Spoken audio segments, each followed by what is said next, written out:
Good morning সকলকে।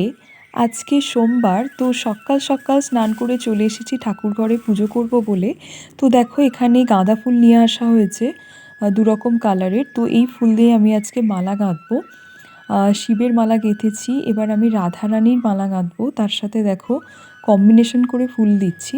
রাধাকৃষ্ণের মালাটা বেশ বড় হয়েছিল, সেটা আমি তোমাদের সাথে শেয়ার করছি। দেখো, তো খুব সুন্দর দেখতে লাগছে মালাটা।